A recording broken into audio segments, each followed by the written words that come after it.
All right, hello everybody. I felt like going back to the Skylark universe for a bit this week. So that's what I'm going to be talking about today, specifically the Skylark of Valeron, the third book in the Skylark series by our well-known Doc Smith.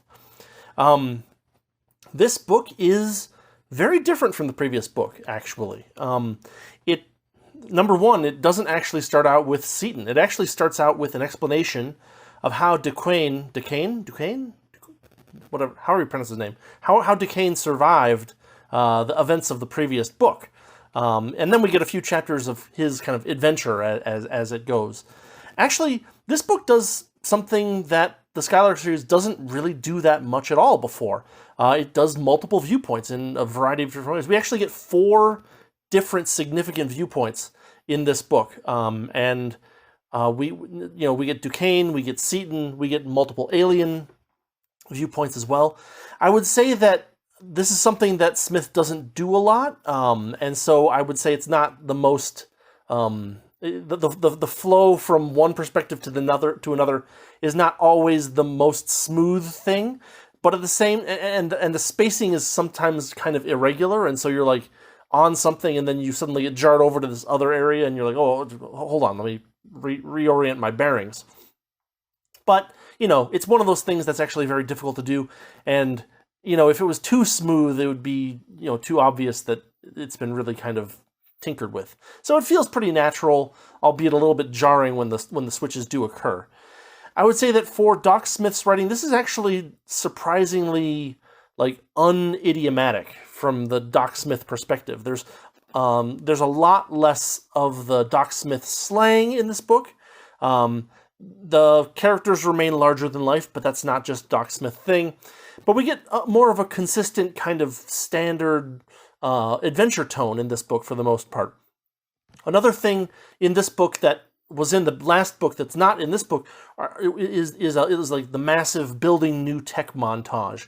There are a few little tech development montages in the book, but they're small. They're kept separate from each other. They're manageable, and there's somewhere like the process isn't even really discussed. It's just like referenced, and when it's just referenced, the reason is given. It's that they recorded how this ship was built the first time they built it, so it's much easier to build it a second time.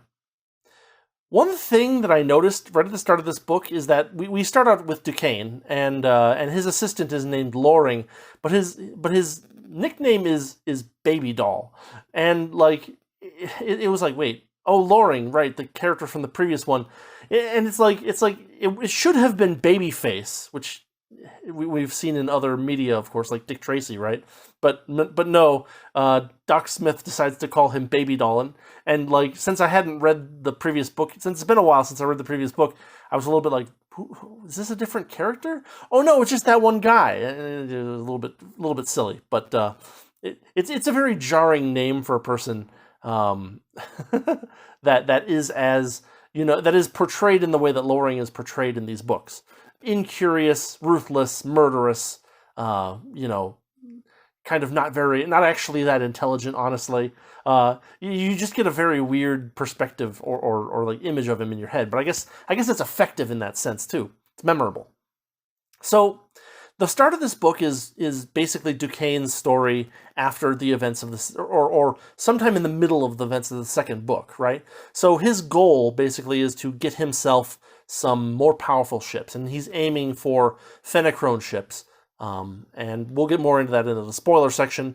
But it turns out that even though he kind of has this one path in mind to achieving his goal, he actually achieves it in a very different way, which is both fun and interesting. And of course, we get a lot of intrigue, planning, and deception on his part, which also makes it more fun to read. One of the things that I was worried about after reading the second book was the leveling up aspect of things. There's a lot of third order, fourth order, fifth order, sixth order, seventh order waves. And it's like, what are they going to do in this one? Are they just going to go up to 20th order? Who knows? And actually, this book gets away from that cliche as well, which I found refreshing. We don't go any higher than sixth order in waves, and we do get a journey into the fourth dimension kind of thing. But we don't just keep stacking up numbers on top of things, which is nice. It's fun. We get some old enemies that reappear. We get some new enemies that now appear for the first time. We get a little bit more perspective of the villains on Earth, right? There's the World Steel Company that Duquesne was working with, and we get a very interesting little thing there of how like how World Steel sets up basically like a network that limits possible losses due to capture or of their agents, basically. They have lawyers, bribes, corruption on their side, and there was a fun quote that I thought that I read here. Quote, occasionally, of course, the sin was cardinal, the transgression irremediable, the court unreachable. In that case, the octopus lost a very minor tentacle, but the men really guilty had never been brought to book, end quote.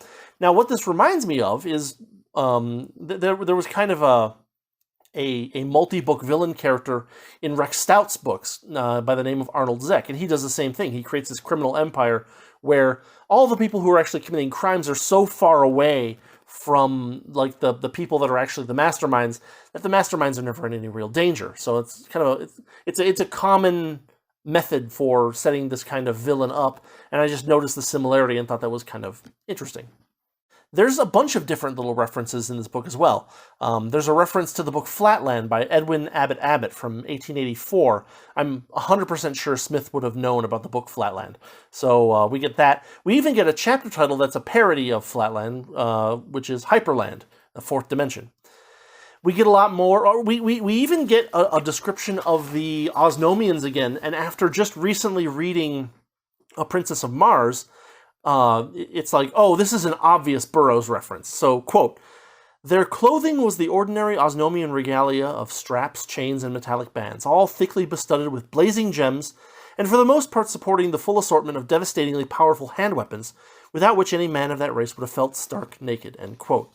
That is 100%, and like painfully clearly a Burroughs reference by Smith there. We get a lot of Smith's scientific jargon. We get bus bars again, which I guess he really likes talking about. We get various chemical compounds. We get a very cool little bit where they're lost in space and they need to determine what their current velocity vector is, and they do so by observing the shifts of spectral lines in nearby stars. It works perfectly well, and it's actually something that you might actually try if you found yourself lost in space. One thing that we get that is very interesting is that we get a little brief look at like old astrophysics. Now, astrophysics as a school of thought, as a scholarly pursuit, has definitely evolved a lot since the 1920s, I believe, when this book was originally written. And one of the things that Crane, Seaton's partner in adventure, says is that Sol is, quote, one of the, quote, yellow dwarfs of type G, end quote. And of course, what this reminds me of is the fact that these sciences are in fact advancing over time, because I don't think anybody today refers to the sun as a yellow dwarf. The yellow dwarfs aren't really even a thing in modern parlance. The term dwarf has been basically stuck to white dwarfs, which are post-supernova remnants of stars that are held together by, or held in shape by electrons degeneracy forces, right? And then there are like brown dwarfs, which are large, basically super Jupiters that are not quite large enough to do fusion, and therefore they just kind of, sit there and don't ever get hot enough to do anything interesting. There's a hypothetical idea of a black dwarf, which is a white dwarf that has been a white dwarf for so long that it's just cooled off from pure radiation losses, but those don't even exist in the universe today because it would take so long for a white dwarf to actually cool down. I just thought it was interesting how they talked about the sun as a yellow dwarf when we don't use that terminology anymore. And, you can actually look at old astrophysics books, especially ones about stellar evolution, and see the changes in this terminology over time, which is kind of fun. Another thing that they mention, which I'm pretty sure is not a real thing, is the idea of getting neutronium from the center of a white dwarf. In fact, if there were neutronium at the center of a white dwarf, the white dwarf would collapse into a neutron star, which doesn't happen, at least according to what we understand of how stars work these days. And so that's something where it's like, this is probably something that they thought was a thing back then, but later on, there were advances in the understanding of like stellar evolution that say, oh yeah, if at the center of a white dwarf the electron degeneracy pressure was overcome, and you ended up with some of that matter turning into neutronium, you would actually create a chain reaction that would destroy the white dwarf star. And so, nowadays we know that white dwarfs are actually fairly uniform. And made of regular matter, and in fact do not have a neutronium core. But at the time, it was still possibly at least a possibility that white dwarfs had a neutronium core, or some of them did, because the topic just hadn't been studied in as much depth. One other, we get a cool reference to mustard gas. There's a part of the book where they talk about what it's like to inhale chlorine. Another interesting thing is that Doc Smith uses chlorin, chlorin, instead of the modern spelling, which has an E at the end. I don't know why he does that, but that's what he does. And then another really cool thing about this story is that they observe not just like the stars of a galaxy, but also the galaxies as like parts of a super galaxy. And they get this very cool idea of like a fractal universe, where you have planets around stars, you have stars in a similar orientation around galactic centers, and then you have the galaxies themselves that arrange themselves around kind of a universal center of mass, right? Quote, there really were universes, plural, and they really were lenticular. The vague speculations of the hardiest and most exploratory cosmic thinkers were being confirmed. Very cool idea. We even get a little hint of fun philosophy here and there, right? Everybody's heard of the idea of like beating your swords into plowshares, but we actually get the reverse thing here. Quote: many of our peacetime tools are readily transformed into powerful engines of destruction. End quote. So yeah, this book was really interesting, and before we get into the spoiler section, there's actually some stuff in there that non-spoilery, but very, very interesting to think about, and kind of reflects Doc Smith's perspective on science at his time, and so on and so forth. So anyway, with that said, let's get into the spoiler section. Alright, this is where things get fun. Spoiler time. As I mentioned earlier, this book starts out from Duquesne's perspective. We get a description of how he survived the scene that he apparently, I think, died in. It appears that he died in the second book. And it's actually a little bit funnier than you might think. Actually, the Fenachrone guy that he had been holding hostage, he forced him to make dummies of him and Loring, and then the dummies were the ones that died. Okay, fine, whatever. But the actual description of how they were built, of like molding cotton waste into a particular shape and then wrapping leather around it, and then painting it and putting little motors on it so that it'll move around the way that Duquesne wants it to, is a little bit silly by today's standards, but it is actually kind of fun to read. So, Duquesne has basically escaped the Fenachrone military.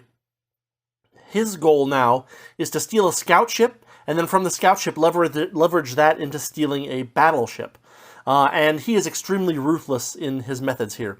He uses pentobarbital or phenobarbital or whatever it's called, like truth serum, on the Fenachrone, which works, which is a little surprising, but there it is. He uses poison gas. He uses divide and conquer tactics. He's ruthless and he's efficient, and he manages to get himself a Fenachrone battleship. But at the same time, he discovers that he discovers that Seaton. He doesn't discover that Seaton's doing it, but he discovers that someone is attacking the Fenachrone planet, and so he just barely escapes from the planet of Fenachrone exploding, and ditches the battleship and gets back into his original ship called the Violet, which is a human-built ship. Basically, for the first time significant in the story, he drastically underestimates Seaton's progress, and it comes back to bite him later on. After the Fenachrone planet explodes, we switch back to Seaton's perspective. He is just discovering that thought is a manifestation of a sixth-order wave phenomenon. We get a return of the pure intellectuals that appeared in the first book, kind of reminiscent of the Eddorians. They're creatures of pure thought. We get a short POV from the intellectuals' perspective, and then the intellectuals attack Seaton and his crew. In order to escape the attack of the intellectuals, Seaton has to shift him and his companions into the fourth dimension, which is something that takes up a good chunk of the book. After that, we switch back to Duquesne, and instead of using the Fenachrone battleship, he has an idea to get something much bigger and much better. He goes back to Norlamin under false pretenses. There's some intrigue here, which is kind of cool, kind of like a self-hypnosis thing. He's like, we need to convince ourselves that we are, Seaton's greatest proponents, right? We are engineers. He doesn't know us, but we see him as like a hero and all that stuff. And you and me, Loring, need to, push this into our minds so that when we get to Norlamin, so that when we get to the green planet system, that nobody, catches on that we're actually bad guys. It's actually a little bit reminiscent of, a thing that happened recently in video games that this makes me think of is Revolver Ocelot in Metal Gear Solid 5 hypnotizing himself or whatever, all that silliness. But yeah, there's some intrigue here. And it's not just the self-hypnosis. When they actually get to Norlamin and get a ship built for them, they have to leave immediately so that no one has time to check in on them. So they're crafting a story and stuff like that. It's very fun. He actually gets a ship that is similar to the Skylark 3, but twice as big, I believe. And so his plan is to use that to pretend to go hunt for traces of Seaton's crew, but actually he's going to circle around the outer edge of the galaxy, head back to Earth, and take it over, which is also fun.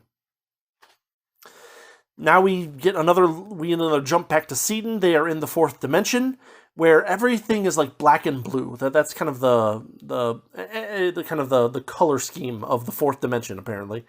And everything is also very ethereal. And so they, as humans, having been shifted into the fourth dimension, have an advantage of being much denser and stronger than anything in the fourth dimension, than anything that the fourth dimension can throw at them. And so they're kind of looking into how this works and what's going on a little bit.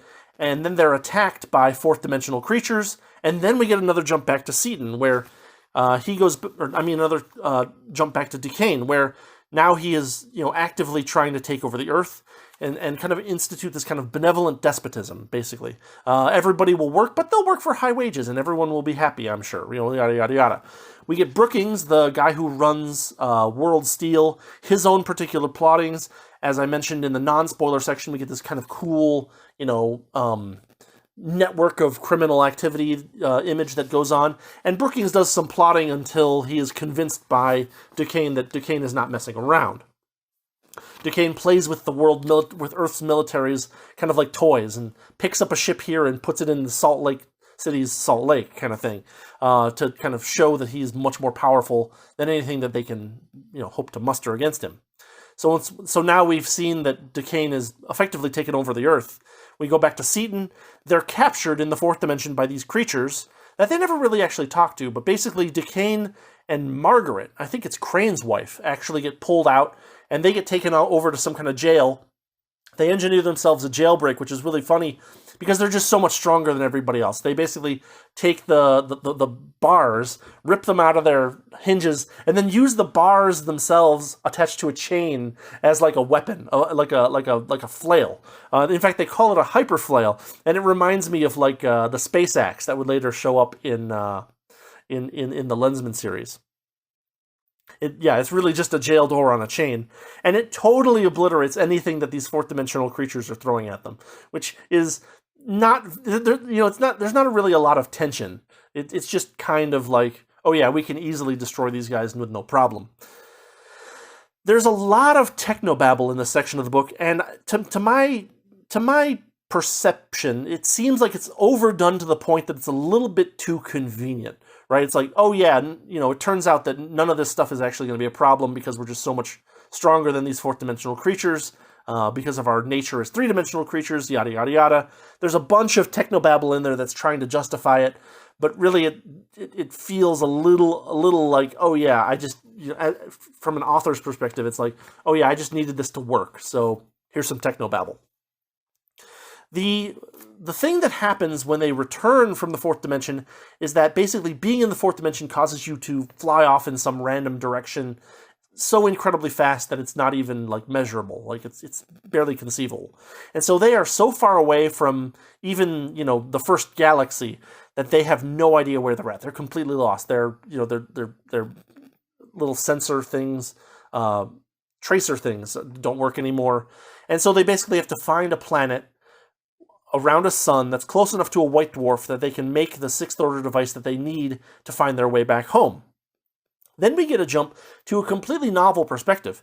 We get a short jump to the perspective of the Valeron people, which is who Seaton's going to get in touch with effectively.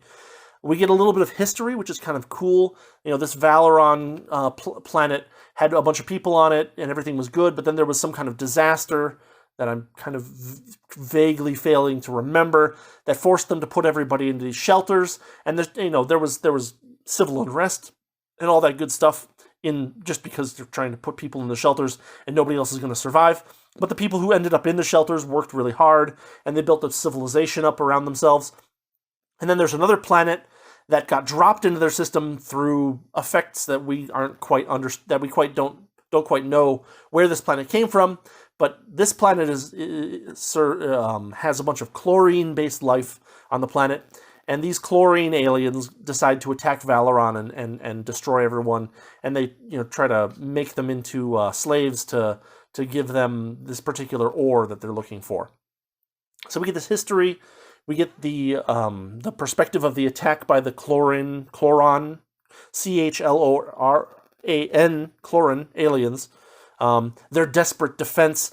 Basically, they built all of their fortifications into one big city where they have one of those spherical wall of forces to defend the city, but it can't quite make it all the way to the edge, and so the Chloran aliens are constantly melting the rock around the edge of the sphere, and that pushes the sphere in just a little bit further, and then they do it again, and they repeat this process over and over again over a very long period of time. We get one of the Valoran aliens captured by the Chlorans, and what it's like for him to be kind of captured, interrogated, and then sent back as like a notifier. Hey, everybody needs to do this work, or else they're going to destroy all of us. Well, Seaton and his crew, they arrive at Valeron just in time to save the day. The Valeron aliens help them to build another sixth order device. We get another alliance, right? We have the we had the alliances last time of the different alien races that were kind of human-like, and there's an interesting thing here of all the good guys are humanoid or human-like. In fact, to the point where Doc Smith says that they're even of the genus Homo, like Homo sapiens, right? And so there's some kind of very strong convergent evolution thing going on for oxygen breathing, human-style creatures on a variety of planets all across the galaxy. They even talk about the possibility that there is some kind of convergent evolution effect going on, that if a world, has oxygen and water, that the life that builds up and eventually, wins out in evolution is inevitably human-like. I'm not, that's Doc Smith's lore, and, it is what it is. They finally get back to the first galaxy, and what they end up doing is they end up building these giant mechanical brains. And they're these, self-sustaining, self-exponentially growing, artificial intelligences, basically, that they're going to use to call the intellectuals, trap the intellectuals, and then fight the intellectuals. The pure intellectuals that we saw in the first book, right? They have no physical bodies. They're just kind of energy wandering around in space. At the same time, they go back to Earth and they overpower Duquesne, and then basically, in the process of calling over the intellectuals and trapping them, they give Duquesne a choice. Why don't we make Duquesne into one of these non-bodied intellectuals? And Duquesne accepts, and then they basically put them into a spaceship that holds them in place and then flings them out as far as they can with a giant bar of uranium to push them all the way as far out as possible to the farthest reaches of space. And then they're going to shift them into the fourth dimension and then back into the third dimension, which will push them even further away. And so the idea is that now the intellectuals and Duquesne are so far away from, the inhabited universe that they're never going to bother anybody again for billions and billions of years, perhaps. So that's kind of the end of the story. It's a fun book and it keeps you going. There's no point where like the pace lulls for a very long period. There's these jumps back and forth to different perspectives. There's a bunch of different fun perspectives to think of too. Like we even get the perspective of the intellectuals for a little while, which is pretty interesting. I mentioned in the non-spoiler section that like the leveling up was kind of like, ooh, is this going to keep happening? Or just go 6, 7, 8, 9, 10, blah, blah, blah, blah, blah. That doesn't happen so much in this book, but what we do get is we get these giant ships. Skylark 3 was already a pretty large ship, but then we get Duquesne's ship, which is twice as large, and then we even get the Skylark of Valeron, which is a 1,000-kilometer sphere, or maybe even a little larger than that. One of the things that's fun about these books is that the villains are really villains, and Smith is not, shy about making them act like villains. Duquesne is unfeeling, single-minded, intelligent, but very destructive. Loring, on the other hand, is described specifically as the word uncurious multiple times in the story, and so we get kind of him as like a thoughtless thug kind of perspective. We even get some looks into the mind of Brookings himself, where Duquesne basically proposes that they declare war on Norlamin and destroy that to prevent Seaton from getting anything from those people. And Brookings' thought process is described as such. Quote, "Destroy Norlamin? How? The thought of wiping out that world with all its ancient culture did not appall, did not even affect Brookings' callous mind.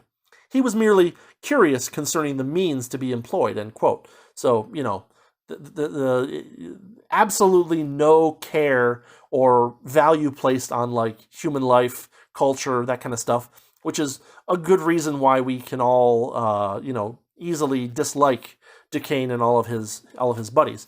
But at the same time, heroes are heroes, and they have both perspective, strength, and humility, which I think is a fun thing for them for Smith to put in there. There's a great part where they're talking about the advances that Seaton has made into the Sixth Order waves, and one of the Norlamin scientists is talking, and he's talking in a way that it is both careful and like nuanced and also humble. Here, quote, "But do not forget that the brain of that youth," meaning Seaton, "is a composite of many," said Fodon thoughtfully, "and that in it, among others, were yours and Drasnik's. Seaton himself ascribes to that peculiar combination his successful solution of the problem of the Sixth Order. You know, of course, that I am in no sense belittling the native power of that brain," Seaton's. "I am merely suggesting that perhaps other noteworthy discoveries may be made by superimposing brains in other, but equally widely divergent fields of thought," end quote. It's a look at voluntary cooperation versus despotism, where Seaton's team represents cooperation and Duquesne represents despotism, even benevolent despotism, which is, a destruction of the spirit. Seaton's call for the intellectuals is also really interesting. So the intellectuals are these thought creatures, right? And you need some kind of powerful thought to bring them to visit somewhere. And so the artificial brains come up with this kind of like Sixth Order thought wave that is the most powerful and most horrifying thing in the universe. And it's so bad that Seaton puts Dorothy wants to hear what it sounds like, and he says, well, maybe for like a tenth of a second, any more than that, and you might go crazy. And so, that happens. She's like, I never want to hear anything like that again. I would rather die than hear that again for even a hundredth of a second. Here's the description that Smith writes for it. Quote, "All the pangs and all the ecstasies, all the thoughts and all the emotions of all evolution of all things, animate and inanimate, are there. Of all things that ever have existed, from the unknowable beginning of infinite time, and of all things that ever shall exist until time's unknowable end. It covers all animate life, from the first stirring of that which was to vitalize the first unicell in the slime of the first world ever to come into being in the cosmos, to the last cognition of the ultimately last intelligent entity ever to be, end quote. And this is something that these gigantic, super brains came up with to call the intellectuals. And I think that, some of that stuff is really fun and really interesting and really has a fun perspective too. So I think we'll call the spoiler section here. I've spoiled some things, but of course left some things for people. But, let's get on to the conclusion. Okay, time for our conclusions. Generally speaking, this was a fun read. It was less strenuous than other Skylark books. There was less slang. The pacing was more consistent. It was easier and had better flow. You just kind of read it, and you're good. You don't have to think about what the meaning of this particular goofy bit of slang is or anything like that. It was much more subdued, I guess, than the previous books have been. In that sense, it has more of a general audience feel. There's no long montages. There's no weird long bits of exposition. Everything is chopped up finely and nicely so that it kind of fits well, and you never feel like, this is the kind of book that only a person that's willing to tolerate this kind of particular writing would be able to read. The switching from perspective to perspective is good. It's enjoyable. It's fun. It makes the book really jump out, and lots of interesting things can happen. It lets us change our perspectives. It lets us see how one group views another and then how the other group views them back, kind of thing. There's a lot of fun little plot bits there. But at the same time, when it was done, it was kind of done a little bit abruptly, which you can't really get that far. You can't really get away from sometimes. It's very difficult to do so, to make it feel natural that your perspective goes from here to 500 million light years away over there and a completely different, set of minds. And another interesting thing is that we get these perspectives of the evil characters, but at the same time, the narrator's voice is not sympathetic to them, which is something that a lot of writers do, right? They go over to the bad guys and then they talk about the bad guys in a very sympathetic tone and kind of, make of them the best argument that they can make in their favor, kind of thing. Smith doesn't really try to do that. The narrator is still very contemptuous toward Duquesne and Loring and Brookings and the Chloron aliens and the intellectuals and all that stuff. Here's the thing. If you read Skylark 3, ironically the second book in the series, and you got through that one and you enjoyed it or even tolerated it, there's no reason why you would not enjoy this one probably even more. If you really love the tech montages, then you will be a little bit disappointed in this one because there's a lot less of that, and where it is, it's split up a lot more and it is less, detailed, I guess. But at the same time, the side characters get some more things to do. We get an overall positive message. The book is fun. It is less quirky than a lot of Doc Smith's stuff. It's really kind of feels a lot more like a much more standardized kind of adventure story. And, there are certain ways in which it suffers. It's less unique because of that. But at the same time, it makes it a little bit easier to read and a little bit easier to just kind of keep up with. So yeah, I think that's what I've got for Skylark of Valeron. Fun book. Lots of interesting stuff in here. Much easier to read than the second one. And yeah, so if you like Doc Smith stuff, and even if you thought that maybe the Skylark 3, the book, got a little bit too in-depth on things, you won't find that here. And so you will enjoy this one a lot more, I think. And, it's got a lot, it still has a decent number of Doc Smithisms, stuff like that. But he does kind of tone it down a little bit, which, you might dislike in the sense that, it's less, some of the personality is gone. But at the same time, it's still a good adventure story that's fun to read and interesting. So yeah, we will call it there. That's what I've got for you as far as book reviews this week. See if I come up with anything else to do. But yeah, thanks for watching. Thanks for listening. As always, there will be links in the description. I'll have a link to where you can pick up a copy of Skylark of Valeron. And then, if you like the channel, if you like what I'm doing, there's all kinds of stuff that you can do. All that stuff is, what all that stuff is. I won't go through it for you. There will be links in the description for stuff for that as well. So yeah, Thanks again, and I will see you next time. Have a good week.